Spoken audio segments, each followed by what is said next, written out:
Welcome to Your Next Stop. This is Juliette Hahn. I am a wife, mom, virtual coach, public speaker, and crazy obsessed dog lover. I am so honored to be able to take you into the life of someone that has followed a passion. Every week, I hope you are as inspired as I am. Welcome to Your Next Stop. Hey guys, welcome to Your Next Stop. Again, another awesome guest who is going to be sharing her story about how she followed a passion and turned it into a business. So I wanted to welcome Kate Day. How are you?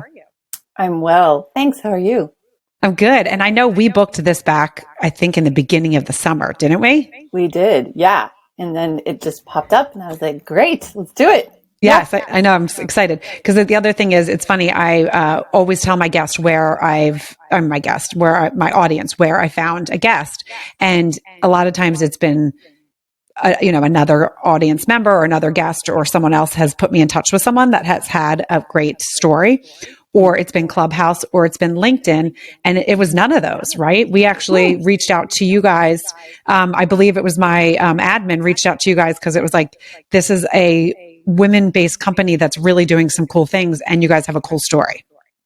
That's awesome to hear. Yeah, the tentacles spread in all kinds of interesting ways, right? So, yes. Yeah, we always love hearing where a source or information came from. So that's curious. Yeah, so I always love that. Okay, so I want you to talk about what you're doing, how you followed a passion, and give everyone a little insight of who you are and what you have created. I'd love to.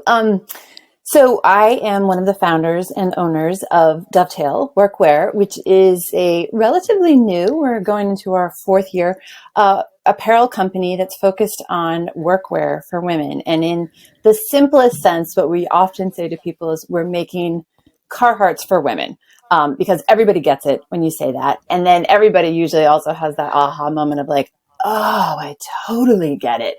Because frankly, workwear for women has been really, really just had tremendous shortcomings, like up until now. And the backstory in a kind of short form, I've done a lot of different things in my life. I grew up in New England, in Maine, and wore a lot of workwear in many capacities throughout my life.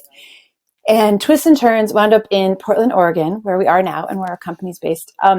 And are like a lot of things with women. The three founders, who are women, all met at our kids' school, and we were doing volunteer work together. We were, honestly, to be frank, on the PTA together, and would be sitting around having those conversations, but also personal conversations.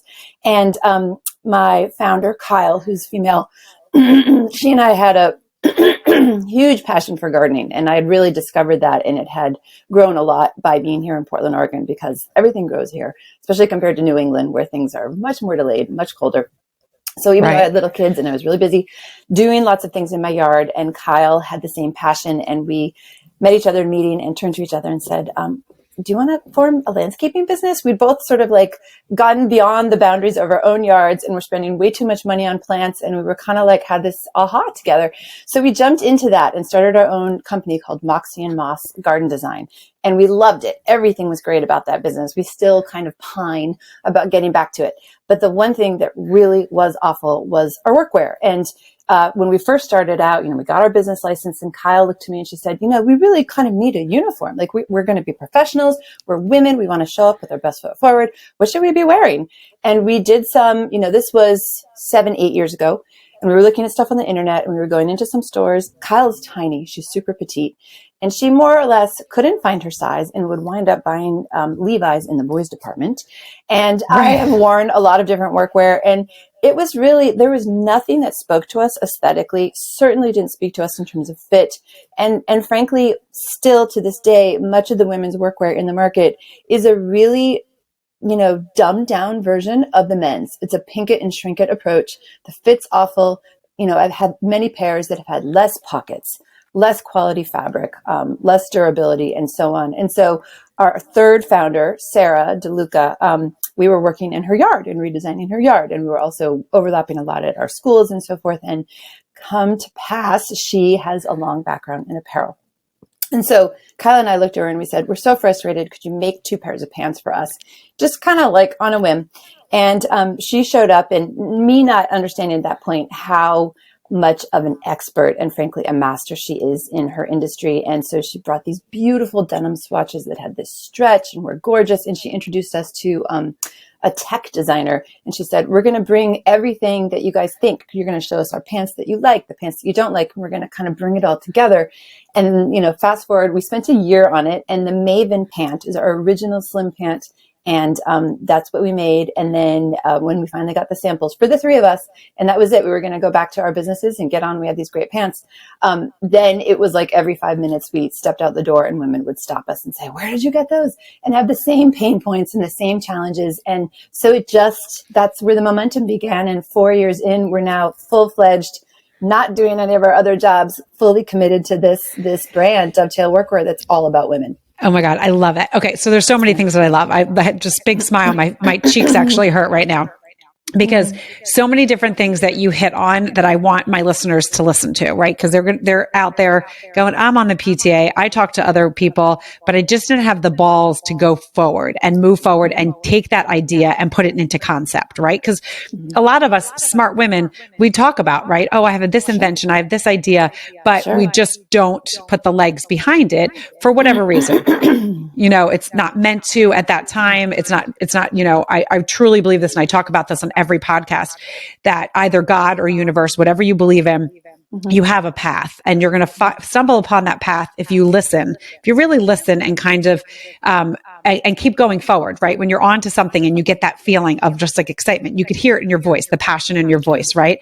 And so you just kept exploring, you kept taking one foot in front of the other, and things kept falling into place. Like the fact that you guys were doing someone else's yard, right? And the fact that what you said is that you ran out of space in your own yard, but you realized you loved this. How can we do this for other people? And you talked to this, other PTA mom, and you guys were like, let's just do it.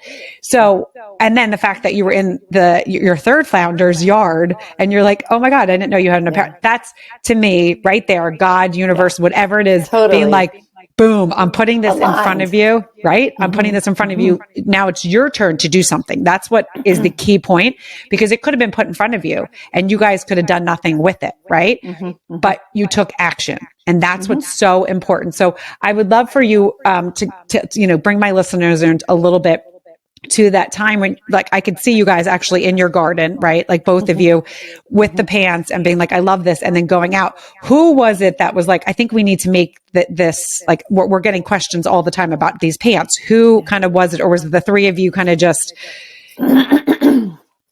I mean, it's been so much hard work and always putting that next foot forward, but it also has been yes, fate to some degree, and a great deal of luck, and perseverance and believing in ourselves. Yes. It's, I think many takeaways from all of it, and we're still so much in the throes of it. I think having other partners has made a huge difference.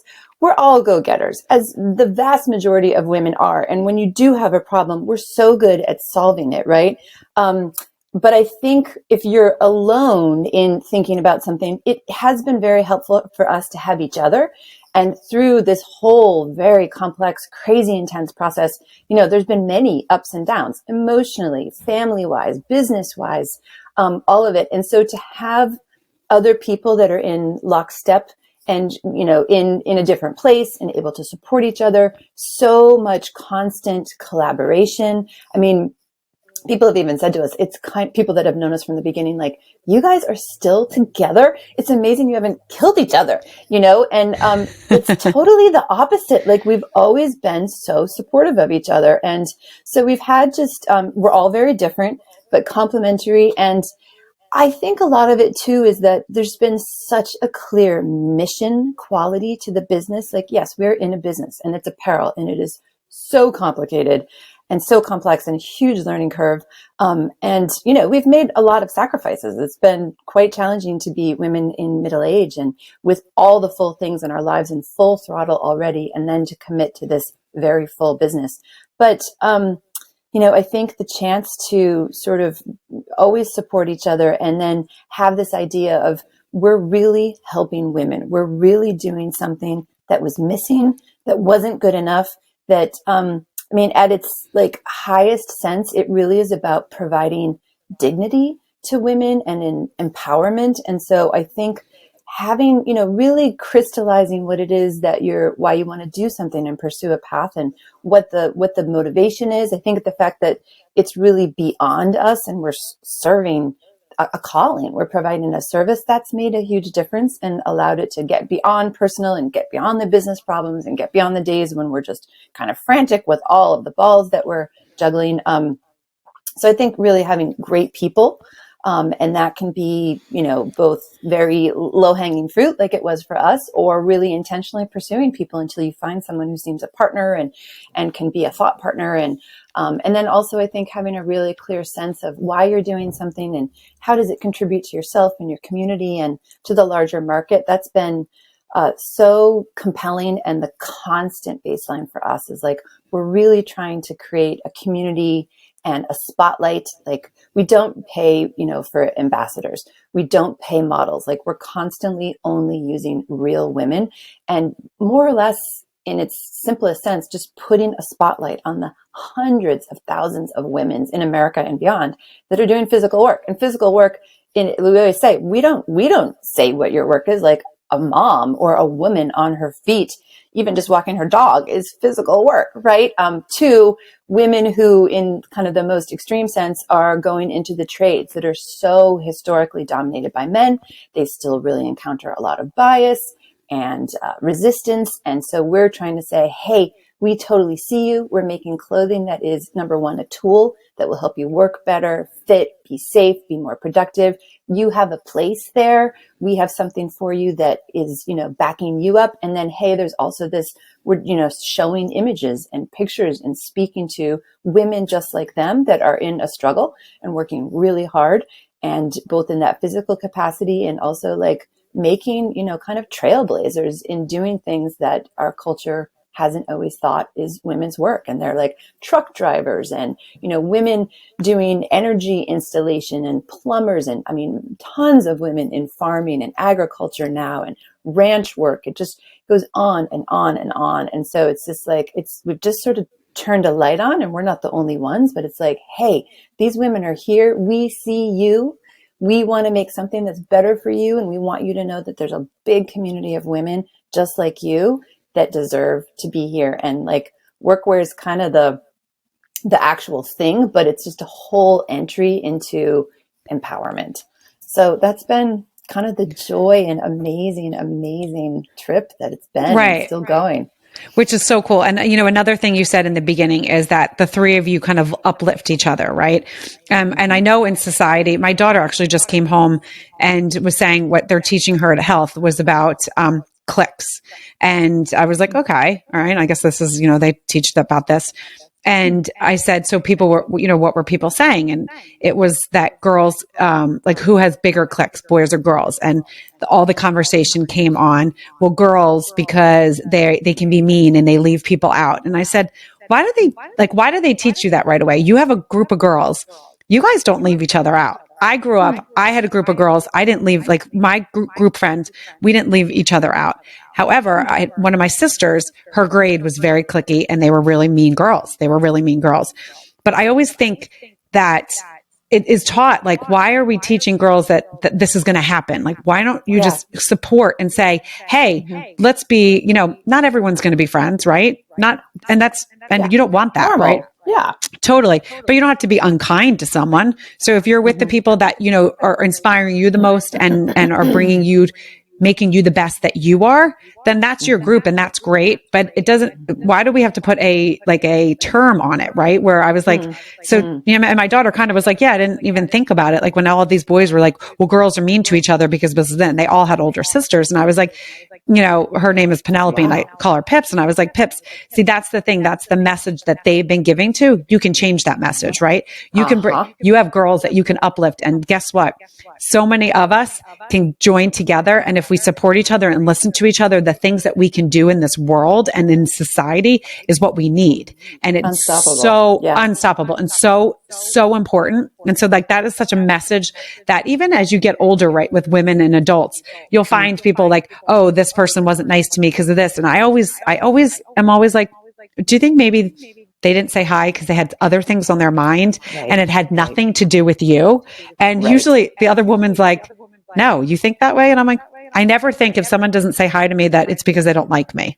Why would someone not like me? And I'm not saying that in a, like a, a braggy way. I'm a nice person. I'm an interesting person. No, I'm not everyone's cup of tea, but someone's not going to be just mean to me to be mean to me. No, it's that you just hit on it, I think, which is, and our culture has to get better in this, is that it's not about thinking about yourself. It's not Yes. everything coming from you and assuming all the things around you are just a reference point to yourself. It's about compassion and Yes. empathy and understanding everyone is going through very different things, and whatever they're giving to you probably isn't a reflection of you. It's a reflection of them, the Yes. good and the bad, right? And it's not about you, but we're such an individualistic society.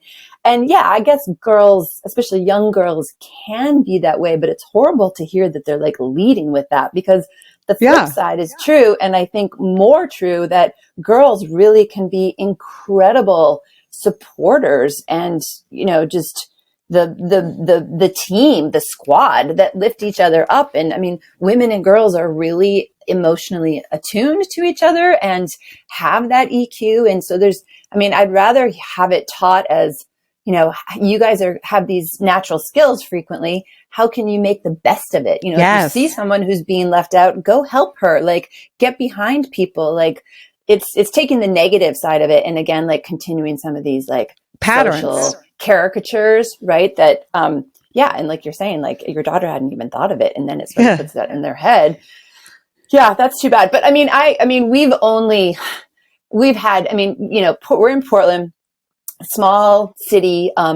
It's really been a phenomenal place to start a business. Like people here there's, so much creativity, lots of collaboration. We've had nothing but open doors from day one. Awesome. And so many women who have said, yeah, let's get together for coffee and let me tell you about, my business and what worked and what didn't work. And, the sort of infinite community of women that we have as part of the business has had wonderful ways of supporting and having each other's back. And, those are some of our most fun experiences when we get to go out and do, we go do small pop-ups or we do focus groups. We're constantly, I think another big driving factor behind the success of Dovetail to date is that and again, like a lot of women, it started with problem solving, but we've never let go of that ethos. Like we're always saying, if I had $1, it's so great to hear that you love our work, where we're really happy, but what do you not like about it? Please tell us what we could do better. Like we're not in all these jobs,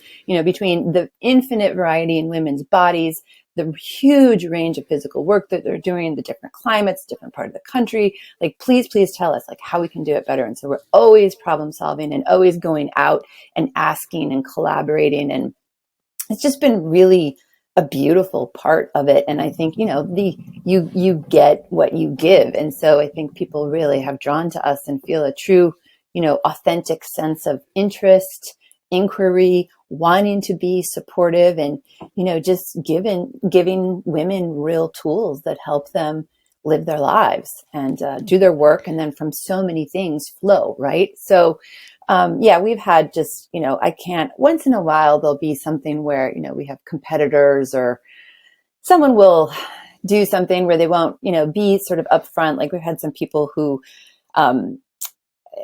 have done photo shoots or something for some of our competitors and don't at least just give us the kindness of saying, hey, I'm going to go do this, and sometimes it's like, oh, that's kind of a bummer. Like, we're not going to tell you not to. We get it. Like, there's so many different things going on. We have no possessiveness about what we're doing or expecting that only people are only loyal to us and our brand. But sometimes I guess that's one small example is occasionally it's like, it would have been nice if you just told us what you were doing instead of opening up like a catalog and being like, oh, there you are. And, some other brand. Okay, that's fine. More power to you. But anyway, those are so minor and so trivial, and everyone, again, living their lives and have their reasons. And we're just kind of here doing our thing. And I think just our, sincerity, sometimes that word is kind of a little bit weird, but people do talk a lot about, like, we have real passion. We have real authenticity, and we're just sincerely trying to do a good job. Like, well, and you can feel that. You could hear everything you said. And that's what I love. I love that you found these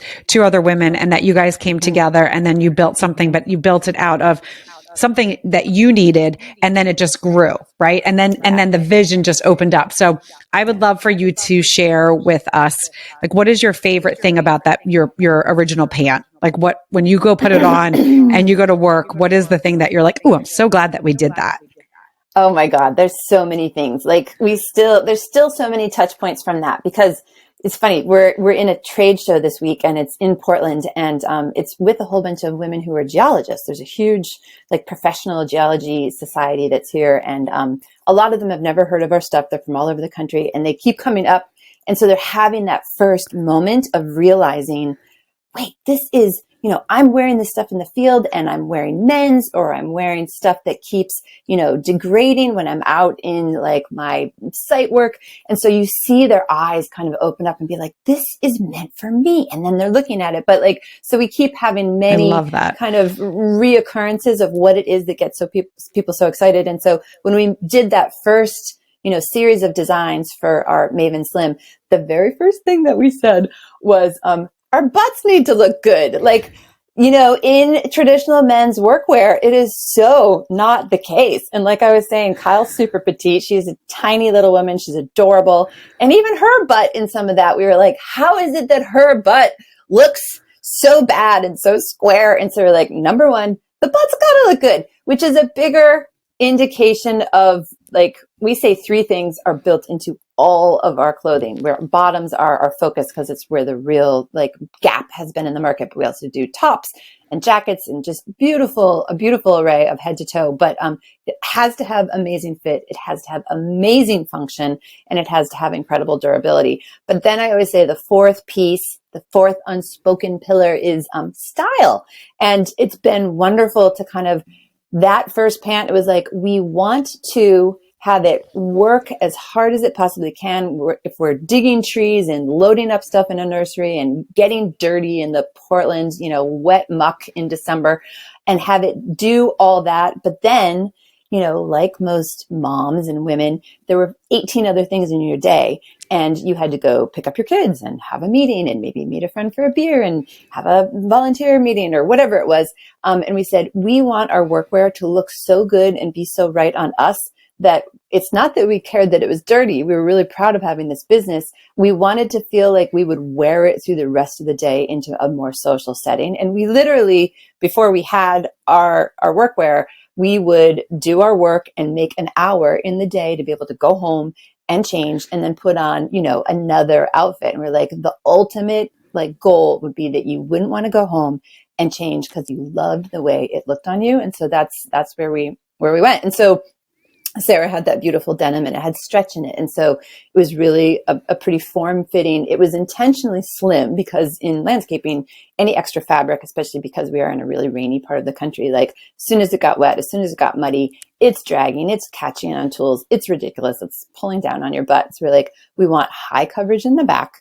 We want our butt to look good. And so we, most of our pants have more of like a fashion pocket, like a 5-corner fashion pocket, because that's what looks better on a woman. And then ever since we've rolled that out in many, many other styles, women constantly are like, I work on a crew with 25 other guys and I'm there and I've totally proved myself, but I love that I look like a woman, right. More power to me. And so that approach, I think, has also been, we've got all the function that you find in men's, and we have these amazing, we make most of our own fabrics from scratch because we're so committed to them lasting and having the stretch and the movement, but holding their shape. It's very complex work, and it all really starts with the fabric. But, we've just said you should be able to look like a woman and wear them and have that be, a positive and feel good, because that whole attitude changes everything about how you show up in your day, in your life, in your work, and so forth. Oh my God, totally. I mean, because exactly what you're saying. If you're going into work with like big pants and you just don't feel feminine and you don't feel good, you're coming across that way. So I love that that's what you guys thought, because it's so cool. And it is, when your butt's like high and tight and it's just like fits nice and you're just like, yes, it really is. Yeah. So I love that. I love that. So Yeah. Kate, can you tell everyone where they can find you? Because I'm sure there's people listening right now going, wait, I need this. Where can I find it? Yeah. Well, we, our entire collection and array is on our website. And so it's Dovetail, Dovetail. It's a mouthful. Dovetail Workwear. And so that's WORKWEAR.com.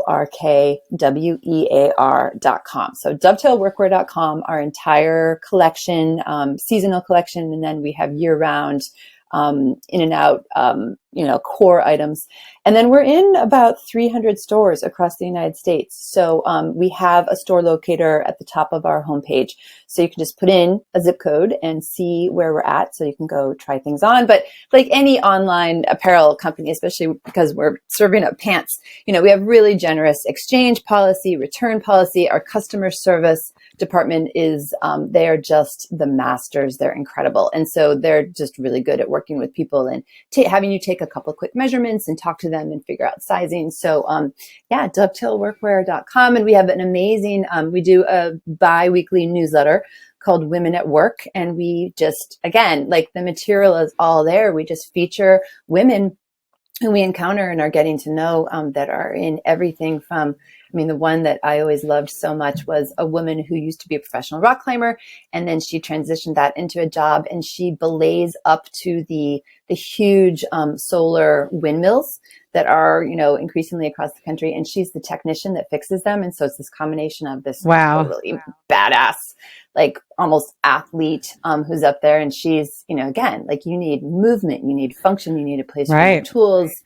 She does not need that extra fabric kind of catching, but we do these newsletters and we feature really, really amazing women. This other woman that was just on a Netflix, metal shop masters, who's this incredible welder out of Texas. And so, our, everyone's always trying to get everybody to subscribe, but we provide some really, I think, fantastic content that again is about what women are doing and learn about it and see just the amazing stories. So sign up for our email. And then of course you get like the previews to the sales and Black Friday and that kind of thing. So, we have a lot of amazing content and we're really proud of our website.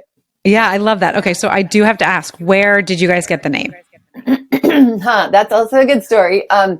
Because the business was so organic and, wasn't intended, we, for quite a while, were still doing our landscaping business, which was called Moxie and Moss Gardening.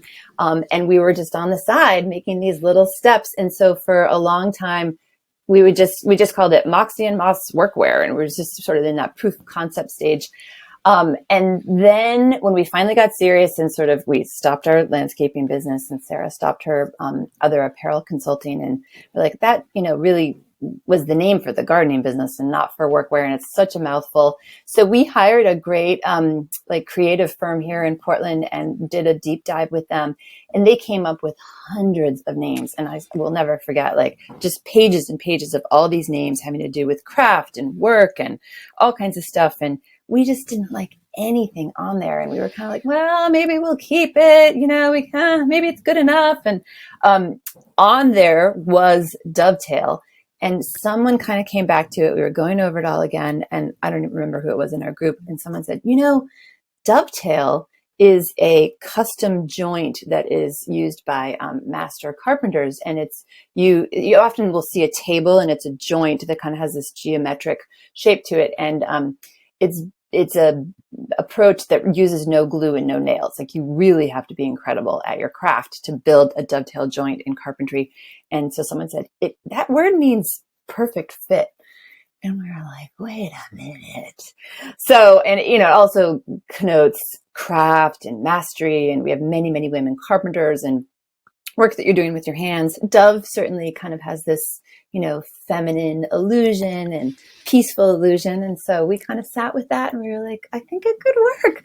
And so we finally committed and, got our trademark and have never looked back. We had this weird feeling that maybe people would be upset, like the 200 people that knew us at that point. We're like, maybe they'll be mad that we could change the name. But we hear so often, people are like, the name is amazing. And it feels like like any good name, we've totally grown into it and love it. And it's working for us. But no, I love the fact that you said it's a perfect fit. And that's just exactly what you guys are. So that's very cool. I knew there had to be a good story about that. That was a good story. Yeah. So Kate, do you want anything else to share with the listeners? I mean, I think this has been such a great episode. I can't wait for people to listen and be like, oh my God, this again is someone that had a passion, right? She was doing something that she was passionate with a friend, and they created something because they sat and talked and worked together to create a passion together. And that's what this whole show, Your Next Stop, is about.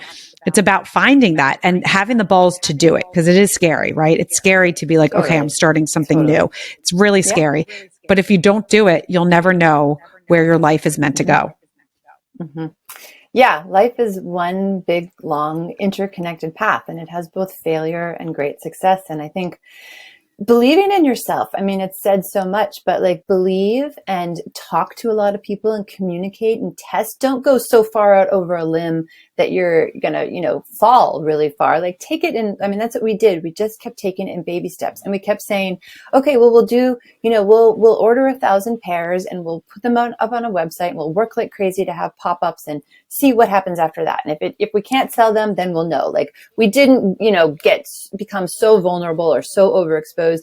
And then you start having momentum, right? And then things start to pick up. And so it's just like one step past the next, and planning and thinking and collaborating. And it really, then it starts to really take on a life of its own and be this magic thing. So I really take my hat off to all the women out there supporting each other, needing more support, believe in your ideas and believe in yourself. And, there's so many great resources now, of course, on the web and in terms of women's entrepreneur groups and all kinds of things and ways to reach out and get that kind of communication and interaction that you might need. So don't feel alone.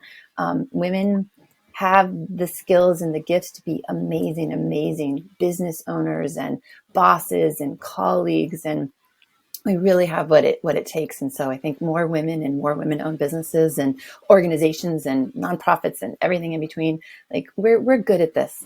So believe in yourself and keep going and ask for help where you need it, and one step at a time. Yeah, and I love what you said. It is really believing in yourself is so important, and we all go through ups and downs with it. But when you're an entrepreneur, that's what entrepreneurship is. That's life, right? That's life. It's ups and downs. That's life. That's life. Yeah. So yep, Kate, okay. Thank you. Yeah. Thank you so much for joining Your Next Stop. Guys, you know what to do. If you like what you heard, rate and review and subscribe, and also go and check out Kate's website, Dovetail Workwear. Did I get that right? You got it. .com. And that, the newsletter sounds amazing too. It's exactly what I'm doing with the podcast, right? Highlighting women doing amazing things. They're doing it in a blog. So you guys definitely go check it out. And don't forget to stay tuned to next week, where I'm interviewing another woman who has followed a passion and turned it into a business. Kate, thanks again so much. Julia, it was a pleasure. Thanks a lot. I hope you liked this episode of Your Next Stop. Please subscribe to my channel, share with your friends, and join in each week.